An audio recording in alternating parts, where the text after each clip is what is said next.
చూస్తున్నారు S8 news. S8 news కి స్వాగతం. నా పేరు రేవతి. ముందుగా ముఖ్యాంశాలు.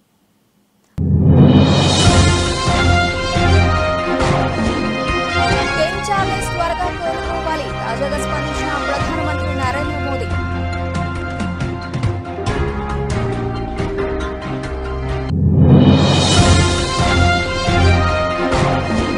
సీఎం కేజ్రీవాల్ పర్సనల్ సెక్రటరీ ఇంట్లో ఈడీ సోదాలు. మనీ లాండరింగ్ కేసులో తనిఖీలు.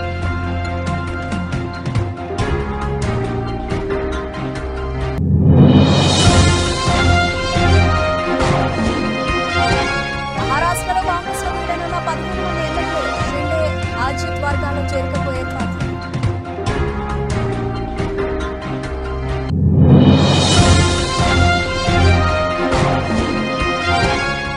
ట్రేడింగ్ ముగింపులో భారీ అమ్మకాలు. సెన్సెక్స్ 354 పాయింట్లుగా.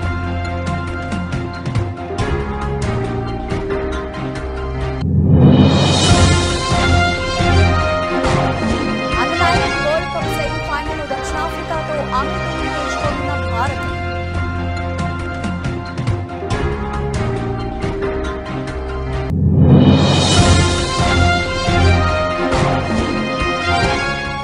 మొయినుద్దీన్ హాయిగా రజనీకాంత్ రిలీజ్ అయిన లాల్ సలాం ట్రైలర్.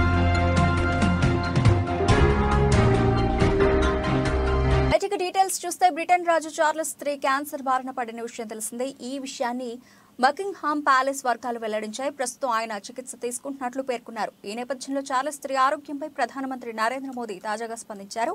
ఆయన త్వరగా కోలుకోవాలని ఆకాంక్షించారు. చార్లెస్ III త్వరగా కోలుకోవాలి, సంపూర్ణ ఆరోగ్యంతో ఉండాలని కోరుకుంటున్నామని ట్వీట్ చేశారు.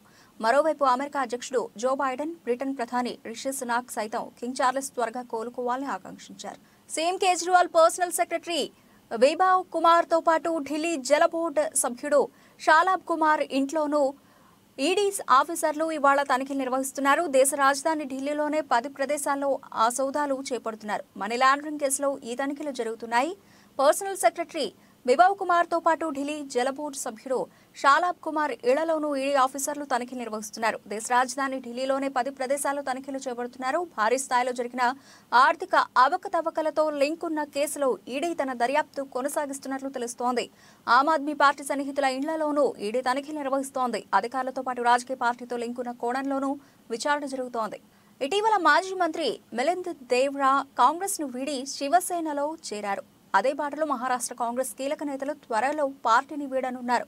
ముంబైలో కీలకమైన మాజీ మంత్రి బాబా సిద్దిఖీ, ఆయన కుమారుడు ఎమ్మెల్యే జీషన్ సిద్దిఖ్లు ఎన్సీపీలోకి వస్తారనే చర్చ సాగుతోంది. అయితే వీరే కాకుండా ఇంకా 15 మంది కాంగ్రెస్ ఎమ్మెల్యేలు పార్టీని వీడే ఆలోచనలో ఉన్నారని ఆ పార్టీ కీలక నేత ఒకరు వెల్లడించారు.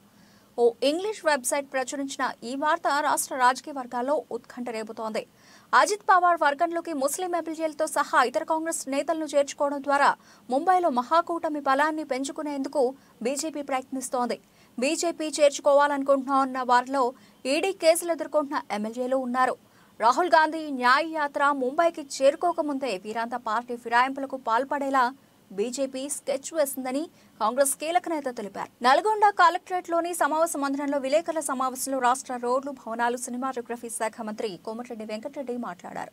సమావేశంలో డీసీసీ అధ్యక్షుడు కేతావతి శంకర నాయక్, నల్గొండ పట్టణ కాంగ్రెస్ పార్టీ అధ్యక్షుడు గుమ్ముల మోహన్ రెడ్డి, జెడ్పీటీసీ వంగూరి లక్ష్మయ్య పాల్గొన్నారు. నల్గొండ, ఖమ్మం జిల్లాలని ప్రజల్ని ముంచడమే కాదు, ఈరోజు కనీసం మంచినీళ్ళు తాగలేని మంచినీళ్ళు లేని పరిస్థితి. ఈ సంవత్సరం వర్షాలు తక్కువ ఉండి, అదృష్టవశాత్తు గతంలో వర్షాలు పడ్డాయి కాబట్టి వచ్చినాయి. ఈరోజు మంచినీళ్ళు కూడా లేని పరిస్థితుల్లో కారకుడైన టీఆర్ఎస్ ప్రభుత్వం 15 సంవత్సరాలు నల్గొండ జిల్లాతో పాటు 3 జిల్లాలు నాశనం చేసి, ఆ చేసిన నాశనానికి ప్రజలు కూడా దానికంటే ముందు మీకు విషయం చెప్పాలి. ఈ దుర్మార్గుడు కూర్చొని ఎస్ఆర్బీసీ సొరంగం పూర్తి చేస్తా అని చెప్పి సొరంగాన్ని ఒక్కసారి కూడా రివ్యూ చేయలేదు. దాని మీద అక్కడికి రాలేదు. ఇరిగేషన్ మినిస్టర్గా అక్కడికి వెళ్ళలేదు. ఒక పనికిరాని ఒక అంతకునికి మంత్రి పదవి ఇచ్చి రాజకీయ అనుభవం లేకుండా ఏదో ఆయనకు సాయంత్రం పూట కంపెనీ ఇచ్చే వారికి మంత్రి పదవి ఇస్తే ఆ దళితుడు ఒక్కసారి కూడా సొరంగ మార్గం కానీ డిండి ప్రాజెక్ట్ కానీ ఏఎంఆర్పి మెయిన్ కెనాల్కు లైనింగ్ చేపియాలి, డిస్ట్రిబ్యూటర్కి లైనింగ్ చేపియాలి, వరద కాలువకు లైనింగ్ చేపియాలి, అలాగే బ్రాహ్మణ విలువ ప్రాజెక్ట్ పూర్తి చేయాలి. సోయి లేదు, కనీసం సందర్శించలేదు. ఎంతసేపు ఎక్కడ దోచుకున్నామా, యాదాద్రి టర్నల్ ప్లాట్లు 1000 కోట్లు ఏ విధంగా దోచుకోవాలనే ఆలోచనతో దోచుకున్నాడు. సూర్యాపేటలో కలెక్టర్ ఆఫీస్ ఈడ కడుతున్నా అని చెప్పి ఎస్పీ ఆఫీస్ పక్కన చూసి రాత్రి తీసుకుపోయి ఒక అసైన్ ల్యాండ్ చుట్టుపక్కల అసైన్ భూమి కొని అక్కడ కట్టి 100 కోట్లు సూర్యాపేటలో సంపాదించుకున్నాం. కనీసం ఇవాళ సూర్యాపేటలో కూడా నీళ్లు లేని మూసి నీళ్లు తాగే. తమినవేణి రాజేష్ కాంగ్రెస్ పార్టీ గ్రామాధ్యక్షులు ఆధ్వర్యంలో కబడ్డీ పోటీలు నిర్వహించడం జరిగింది. ఈ కార్యక్రమం ప్రారంభోత్సవానికి ముఖ్య అతిథులుగా వెల్లంపల్లి శాసనసభ్యులు గడ్డం వినోద్ హాజరై కార్యక్రమాన్ని ప్రారంభించడం జరిగింది. ప్రారంభంలో మొదటి ఆటలో శాసనసభ్యులు గడ్డం వినోద్ కబడ్డీ ఆట ఆడి గ్రామస్తులందరినీ ఆనందింపజేశారు. నమస్కరిస్తూ వేదికపై ఉన్న సోదరులందరికీ, మా రాజేష్ ఈ కబడ్డీ ప్రోగ్రాం ఉంది సార్, కంపల్సరీ రావాలంటే ఆయన మాటకు ఇబ్బంది కాకుండా చాలా మంచిగా కమ్మగా చెప్పి 2 కిలోమీటర్లు ఉన్నాయి సార్ అని పిలిచి 12 కిలోమీటర్ల లోపల గుంజిండు. సరే పర్వాలేదు, మంచి పని కోసం పిలిచినందుకు వచ్చిన. మీరందరూ సుఖ సంతోషాలతో ఉండాలంటే మంచిగా స్పోర్ట్స్ ఆడాలి రెగ్యులర్ గా.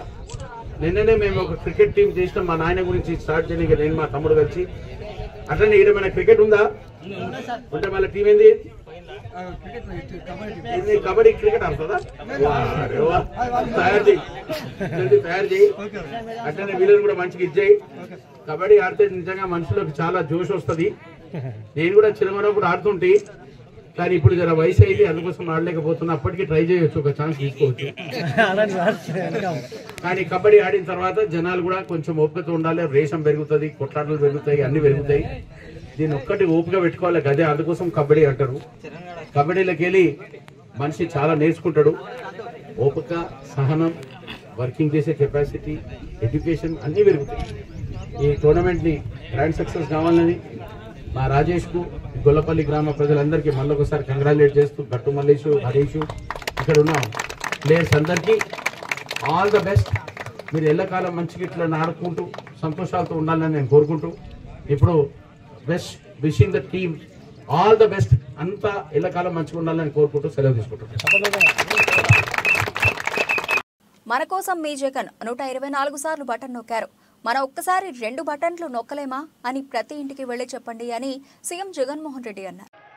చరిత్రలో ఎన్నడూ లేని విధంగా ఆలోచన చేయమని అడుగుతా ఉన్నా. ఇది ఇంతకు ముందు ఎప్పుడు చూడని విధంగా, చరిత్రలో ఎప్పుడు జరగని విధంగా మనందరి ప్రభుత్వం 2,55,000 కోట్ల రూపాయలు డీబీటీగా పేద కుటుంబాలకు పంపింది. ఈ పథకాలన్నీ కూడా అందుకున్న ఆ కుటుంబాలకు మంచి చేసిన మనందరి ప్రభుత్వానికి వారే అండగా నిలబడాలని, ఆ కుటుంబాలే స్టార్ క్యాంపెయినర్లుగా బయటికి రావాలని, మరో 100 మందికి జరిగిన మంచి గురించి చెప్పాలని గడప గడపకు వెళ్ళి కోరండి. ఆలోచన చేయమని అడుగుతా ఉన్నా. ఇంత మంచి చేసిన ప్రభుత్వానికి ఈ మంచి కొనసాగింపుకు మద్దతుగా 2024 ఎన్నికల్లో ఆ ప్రతి ఇంట్లో ఉన్న ప్రతి ఒక్కరూ కూడా జగనన్న 124 సార్లు మన కోసం బటన్ నొక్కాడు. జగనన్న కోసం మనం కేవలం ఒక్కసారి జగనన్న కోసం 2 బటన్లు నొక్కలేమా అని చెప్పి ప్రతి ఇంటికి వెళ్ళి ప్రతి ఇంట్లో కూడా చెప్పండి. నేను ప్రజలకు సేవ చేయలేనప్పుడు నేనెందుకు ఎమ్మెల్యేగా ఉండాలనుకుంటున్నాను? శాసనసభ్యులుగా ఉండి ఏం చేయలేని పరిస్థితిలో ఉన్నాం. ఇక్కడ కొందరు దేవినేని ఉమాతో పరోక్ష సంబంధాలు నడిపారు. రాజకీయాలకి స్వస్తి పలికి వ్యాపారాలు చేసుకుందాం అనుకున్నా, కానీ శ్రేయోభిలాషులు రాజకీయాలను ఉందామన్నారు అని ఎమ్మెల్యే వసంత కృష్ణ ప్రసాద్ అన్నారు. సరే, కొత్తగా పార్టీ తరఫున కొత్త ఇన్ఛార్జిని కూడా నియమించారు కాబట్టి ఇప్పటివరకు నాతో కలిసి పనిచేసిన నాయకులు, కార్యకర్తలు, ప్రజలకి కొంత క్లారిటీ ఇవ్వాలి కాబట్టి ఈరోజు ఆత్మీయ సమావేశం ఏర్పాటు చేయడం, వారికి వివరాలు వెల్లడించడం జరిగింది. నా గడిచిన 6 సంవత్సరాల ప్రయాణంలో చివరి 2 సంవత్సరాలు కొండపల్లి మున్సిపాలిటీ ఎన్నికలకు ముందు, ఎన్నికల తర్వాత అనే రీతిగా నా రాజకీయ ప్రయాణం కొనసాగింది. ఆ క్రమంలో పార్టీలో ఉద్దేశపూర్వకంగా కొంతమంది నన్ను ఇబ్బంది పెట్టడం, నేను ఆ విషయాన్ని పార్టీ అధిష్టానానికి ఎప్పటికప్పుడు తెలియపరచడం, కానీ దానిపైన సరిగా స్పందించకుండా ఆ సమస్య నానాటికి తీవ్ర రూపం దాల్చడం, సాక్షాత్తు ముఖ్యమంత్రి గారి దృష్టికి కూడా పలు సందర్భాల్లో తీసుకెళ్ళటం, వారు క్యాడర్ మీటింగ్ కూడా పెట్టి ఆ క్యాడర్ మీటింగ్లో కూడా క్యాడర్కి సరైన నిర్దేశం విషయాన్ని ఖండించకుండా వారు కూడా తేలిగ్గా వదిలిపెట్టడం జరిగింది. అది ఆ తర్వాత మరిన్ని విపరిణామాలకు దారితీయటం, అది పార్టీలో నాకు మొదటగా ఇబ్బందికరమైన పరిస్థితులు సృష్టించారు. ఇబ్బందికరమైన పరిస్థితిని రోజు రోజుకి పెంచుతూ వచ్చారు. ఇదే కాకుండా సంక్షేమ పథకాలు ఒక్కటే బటన్ నొక్కి ప్రజలకు అందించినందువల్ల ఈరోజు ప్రజలు ఆ సంక్షేమ పథకాలన్నీ కూడా బర్త్ రైట్ అనేటట్టుగా ఫీల్ అవుతూ ఉన్నారు. అది పేదలకు సంక్షేమం చేయటం అనేది ప్రభుత్వాల కర్తవ్యం, అది ఖచ్చితంగా చేయవలసిందే. కానీ సంక్షేమ పథకాలతో పాటు అభివృద్ధి కార్యక్రమాలు కూడా అవసరం, ప్రజలు కోరుకుంటా ఉన్నారు అనేది మటుకు 100% వాస్తవం.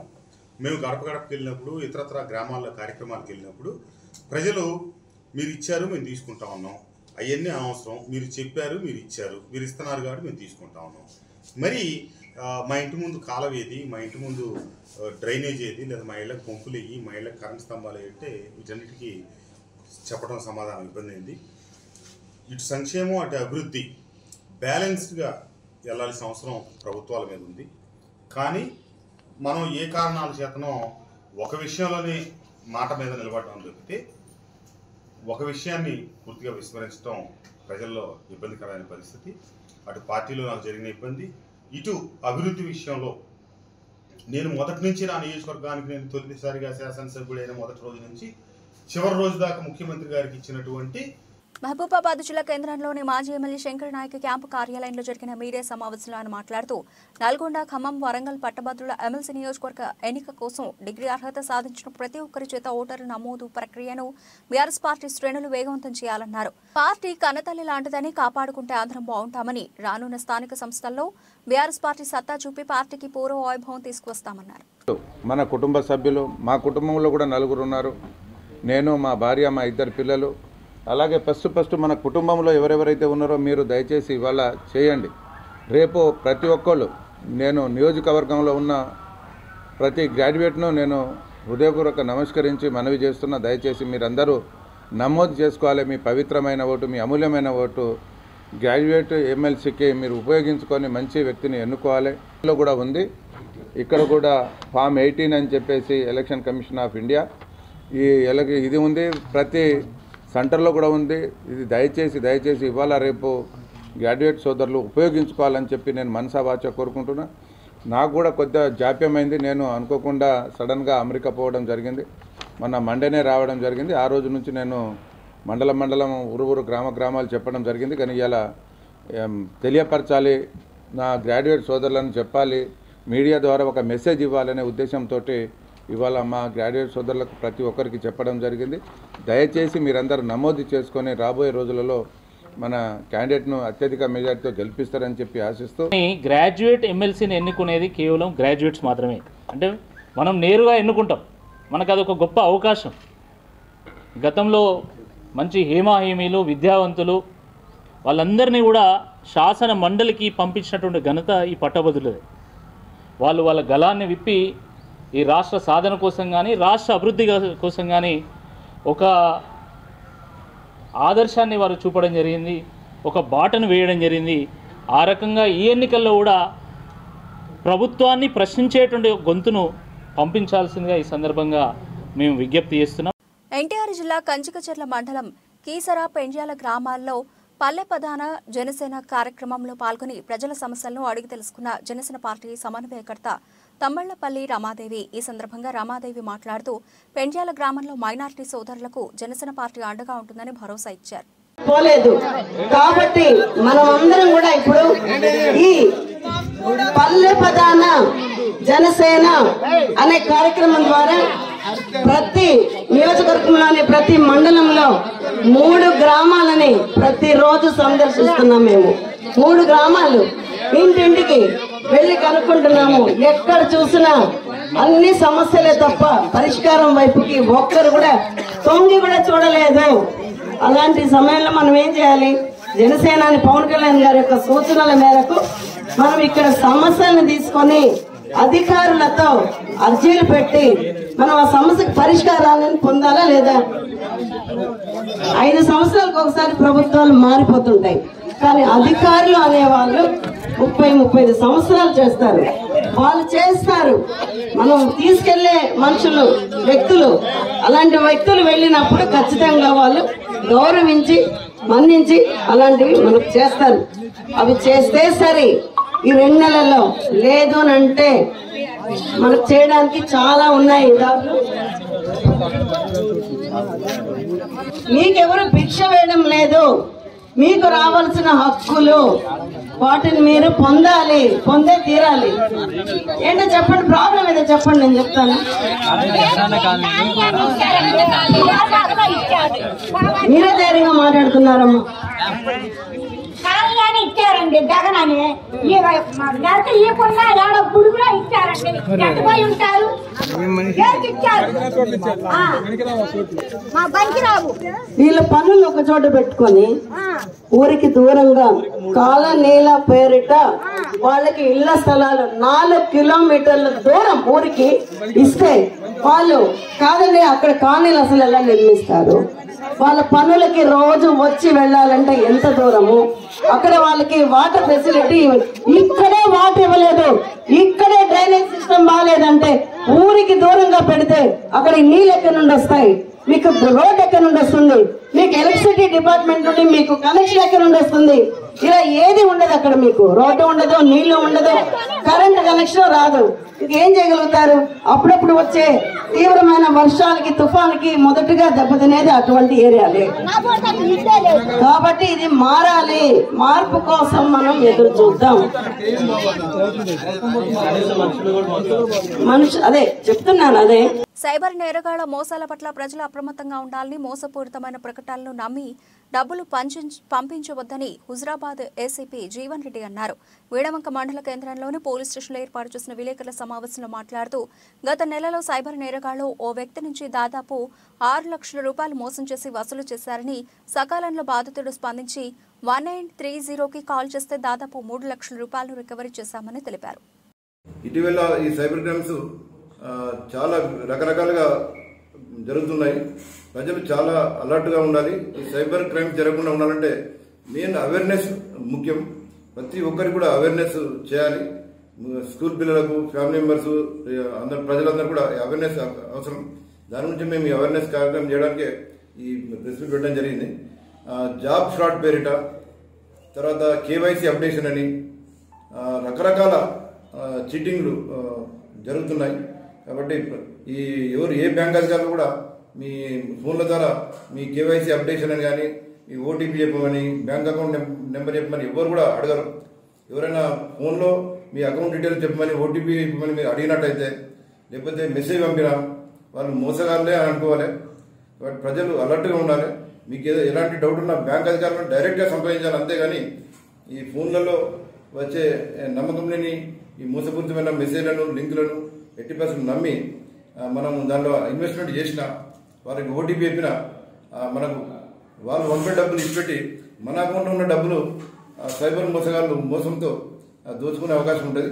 ప్రజలు ఈ సైబర్ క్రైమ్ జరగకుండా చాలా అలర్ట్గా ఉండాలి. ఇప్పుడు వేరే దొంగతనం చాలా వరకు తగ్గినాయి.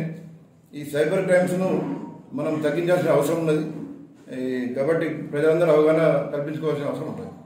వైఎస్ఆర్సీపీ ప్రభుత్వంలో మన పొన్నూరు నియోజకవర్గంలో జరిగిన అభివృద్ధి కార్యక్రమాల గురించి, సంక్షేమ పథకాల గురించి, బడుగు బలహీన వర్గాల అభివృద్ధి కోరుకున్న వైఎస్ఆర్సీపీ పార్టీ విజయాల గురించి, అభివృద్ధి కార్యక్రమాల గురించి వివరించి తెలియపరిచే ప్రచార రథాలను పొన్నూరు వైఎస్ఆర్సీపీ పార్టీ ఆఫీస్ నందు ప్రారంభించడం జరిగింది. ఈ కార్యక్రమంలో ప్రచార వాహనాలు YSRCP Ponnuru town president MA Mohammed, Ponnuru mandal YSRCP president R Adiseshu party జెండా ఊపి ప్రారంభించారు. పరిస్థితుల్లో కేవలం ఒక గందరగోళ వాతావరణాన్ని సృష్టించి బాయ్కాట్ చేసి సభా సమయాన్ని వృధా చేయటమే కాకుండా ఇవాళ యావత్ ప్రపంచం అంతా ప్రజలంతా కూడా గమనిస్తున్నారు. అసెంబ్లీలో హుందాతనంగా వ్యవహరించాల్సినటువంటి పరిస్థితి నుంచి ఇవాళ తెలుగుదేశం పార్టీ వాళ్ళు ఏ రకంగా అసెంబ్లీలో నిర్వహించారో ప్రజలందరూ కూడా గమనిస్తున్నారు. కాబట్టి మన శాసనసభ్యుల వారు దమ్ముగా ధైర్యంగా నియోజకవర్గంలో ప్రచార కార్యక్రమాన్ని మొదలుపెట్టేదానికోసం ఈనాడు ప్రచార రథాలను సిద్ధం చేసి ఆ ప్రచార రథాలను కూడా మా యొక్క కేడర్ సమక్షంలో సన్నాహాలు చేసి మరి ఆ కార్యక్రమానికి జెండా ఊపి గ్రామాన ప్రతి వార్డులో ప్రతి ఇంటి దగ్గర ఏదైతే మేము ఎన్నికలప్పుడు హామీ ఇచ్చామో, ఏదైతే ఎన్నికల హామీలు వాగ్దానాలన్నింటినీ నిర్వహించామో వాటన్నింటినీ pin to pin, point to point ప్రజల వద్దకు తీసుకెళ్లే దానికోసం మరి ఈనాడు పెద్ద ఎత్తున 4 ప్రచార రథాలను సిద్ధం చేయడం జరిగింది. ఈ ప్రచార రథాలతో పాటు రాబోయే రోజుల్లో అనేక వినూత్నమైనటువంటి రీతుల్లో ఏదైతే ఇచ్చిన హామీలను మేము అమలుపరిచిన విధానం ఉందో అవన్నీ తెలియపరిచేదానికి కరపత్రాల రూపేణ మరి అదేవిధంగా మరి మీడియా పరంగా రకరకాల పద్ధతిలో ప్లాన్ చేయడం జరిగింది.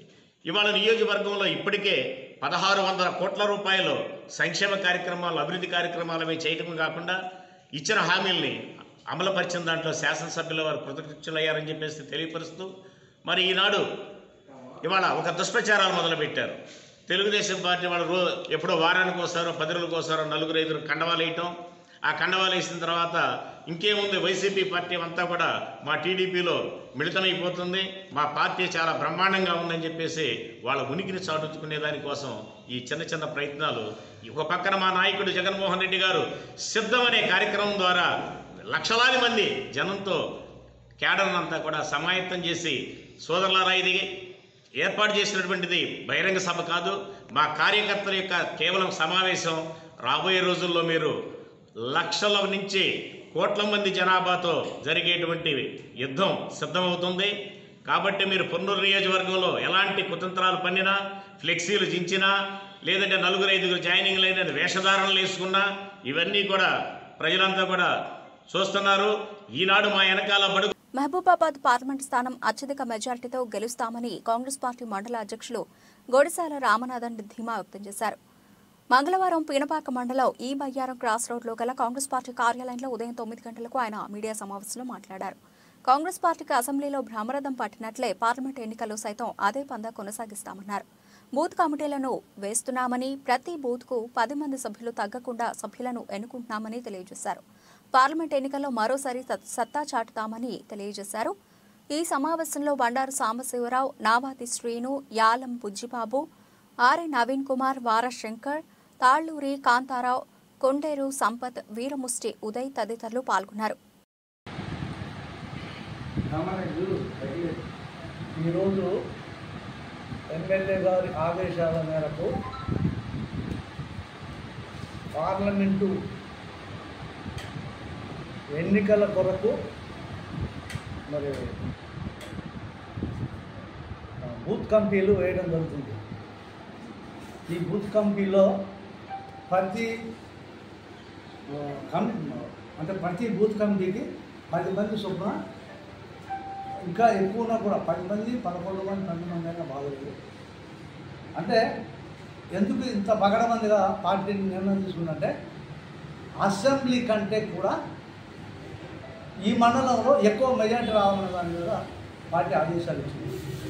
దానికి అనుగుణంగానే ఈరోజు కమిటీలు వేయడం జరుగుతుంది. ఈ కమిటీలలో మండలంలో ప్రతి కార్యకర్త కూడా ఈ బూతులు వేసుకోవడం కొరకు సహకరిస్తున్నారు. ఎలాంటి ఇబ్బందులు లేవు. కాంగ్రెస్ పార్టీలో మంచిగా ఉంది. రేపు ఈ మండలంలో గతంలో జరిగిన అసెంబ్లీ ఎన్నికల కంటే డబల్ సభలు కూడా వచ్చే మార్గం ఉంది. ఎందుకంటే ప్రతి కార్యకర్త కూడా ప్రతిది కూడా గెలవాలి అనే ఒక భావనలో ఉన్నారు, ఆడుతున్నారు. ఎందుకంటే ప్రతి ఎలక్షన్లో మేమే గెలవాలనే దాని మీద ఉన్నారు. కాబట్టి గెలిచి తీరుతున్నాం. ఇది పెనుపాక మండలంలో గెలుస్తుంది. అంటే పెనుపాక మండలం ఒకటి కాదు, పార్లమెంట్కి వచ్చేసరికి 7 కాన్స్టిట్యున్సీలు ఉన్నాయి. కాన్స్టిట్యున్సీకి మండలాలు అంటే 7 ఉన్నాయి. అంటే ప్రతి మండలంలో కూడా మెజార్టీ వస్తే దరిదాపుగా ఈ కాన్స్టిట్యున్సీలో 5 లక్షల ఓట్ల మెజార్టీతో గెలవడానికి అవకాశం ఉంటుంది. ఎందుకంటే ఎందుకంటే రేవంత్ రెడ్డి గాలి అలా ఉంది. మొన్న అందరూ ప్రజలందరూ చూశారు కాబట్టి రేపు గెలిచి తీరుతుంది. ఈ కాన్స్టెన్సీ అంటే మైబాద్ కాన్స్టెన్సీలో 5 లక్షల మెజార్టీ రాబోతుంది అనేది మేము తెలియజేస్తున్నాం. ప్రపంచ మార్కెట్లలో వేగంగా రంగులు మారడంతో సోమవారం భారత్ సూచీలు తీవ్ర హెచ్చుతగ్గులకు లోనయ్యాయి.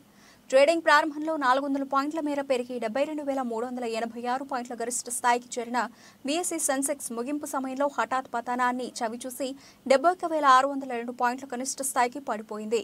చివరకు 354 పాయింట్ల నష్టంతో 71,730 పాయింట్ల వద్ద నిలిచింది. ఇదే బాటలో ఎన్ఎస్ఈ నిఫ్టీ 21,964, 21,726 పాయింట్ల మధ్య ఊగిసలాడి 82 పాయింట్లు కోల్పోయి 21,772 పాయింట్ల వద్ద ముగిసింది. అండర్-19 ప్రపంచ కప్లో వరుస విజయాలతో జోరుమీదున్న భారత జట్టు మంగళవారం ఆతిథ్య దక్షిణాఫ్రికాతో అమీతుమీ తేల్చుకోనుంది. లీగ్ దశలో పరాజయం ఎదురవకుండా సూపర్ 6కు చేరిన యంగ్ ఇండియా అందులోనూ ఆడిన 2 మ్యాచ్ల్లో గెలిచి సెమీఫైనల్లో అడుగుపెట్టింది. డిఫెండింగ్ ఛాంపియన్ గా ఈ టోర్నీలో అడుగుపెట్టిన భారత్ అందుకు తగ్గట్లే ఆల్రౌండ్ ప్రదర్శనతో అదరగొడుతోంది. బ్యాటింగ్ లో captain Uday, Arshin, Musheer, Sachin Dhas full form లో ఉండగా బౌలింగ్ లో సామి కుమార్, రాజ్ లింబానీ, నమన్ తివారీ అలాగే మురుగన్ అశ్విన్ సత్తా చాటుతున్నారు. మరో సెమీస్ లో ఆస్ట్రేలియా, పాకిస్తాన్ తలపడనున్నాయి. సూపర్ స్టార్ రజనీకాంత్ నటించిన లాల్ సలాం చిత్రానికి చెందిన తమిళ ట్రైలర్ ను రిలీజ్ చేశారు. విష్ణు విశాల్, విక్రాంత్ ఈ ఫిలింలో హీరో పాత్రలను పోషిస్తున్నారు. తలైవార్ రజనీకాంత్ ఈ సినిమాలో ఓ కీలక పాత్రలో నటిస్తున్నారు. రజనీ కూతురు ఐశ్వర్య రజనీకాంత్ ఈ చిత్రాన్ని డైరెక్ట్ చేశారు. ఫిబ్రవరి 9వ తేదీన ఈ సినిమా థియేటర్లలో రిలీజ్ అవుతోంది. స్పోర్ట్స్ కథాంశంతో తీసిన ఈ చిత్రాన్ని వాస్తవానికి పొంగల్ పండుగకు రిలీజ్ చేయాలనుకున్నారు. కానీ కొన్ని కారణాల వల్ల విడుదల వాయిదా వేశారు. మతం, రాజకీయం, క్రికెట్ డ్రామాతో ఈ సినిమాను తెరకెక్కించారు. ఈ ఫిలింలో విక్రాంత్, విష్ణు విశాల్ క్రికెటర్లు. ట్రైలర్లో ఓ దశలో లెజెండరీ క్రికెటర్ కపిల్ దేవ్ కూడా కనిపిస్తారు. లైకా ప్రొడక్షన్ ఈ చిత్రాన్ని నిర్మించింది. సుభాష్ కరణ్ దీన్ని ప్రజెంట్ చేశారు. మొయినుద్దీన్ భాయ్ పాత్రలో రజనీకాంత్ నటిస్తున్నారు. క్రికెట్, ఫ్రెండ్షిప్ ప్రధాన కథాంశంగా సాగనున్నది. ఆస్కార్ అవార్డు గ్రహీత అయ్యార్ రహ్మాన్ ఈ ఫిలింకు మ్యూజిక్ అందిస్తున్నారు. ప్రస్తుతం తమిళ ట్రైలర్ను రిలీజ్ చేశారు. అయితే ఈ సినిమాను తెలుగు, హిందీ, మలయాళం, కన్నడ భాషల్లోనూ రిలీజ్ చేయనున్నారు. ముంబై, చెన్నై, పుదుచ్చేరిలో ఎక్కువ భాగాన్ని షూట్ చేశారు. బులెటిన్ ముగించే ముందు హెడ్లైన్స్ మరోసారి.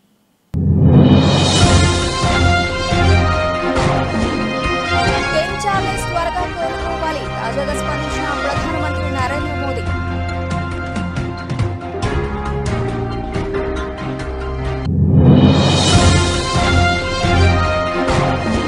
సీఎం కేజ్రీవాల్ పర్సనల్ సెక్రటరీ ఇంట్లో ఈడీ సౌదాలు. మనీ లాండరింగ్ కేసులో తనిఖీలు.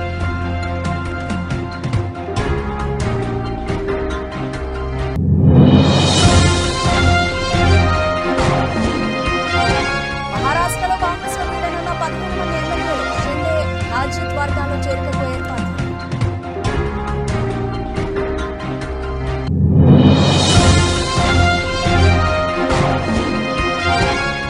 ట్రేడింగ్ ముగింపులో భారీ అమ్మకాలు. సెన్సెక్స్ 354 పాయింట్ల.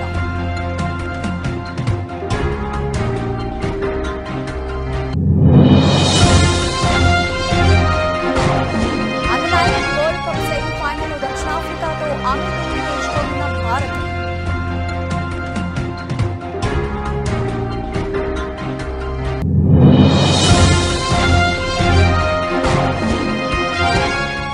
మొయినుద్దీన్ భాయ్గా రజనీకాంత్ రిలీజ్ అయిన లాల్ సలాం ట్రైలర్.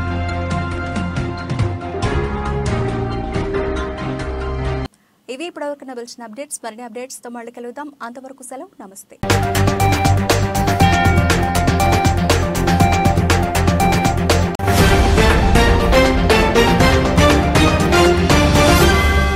మీరు చూస్తున్నారు S8 న్యూస్.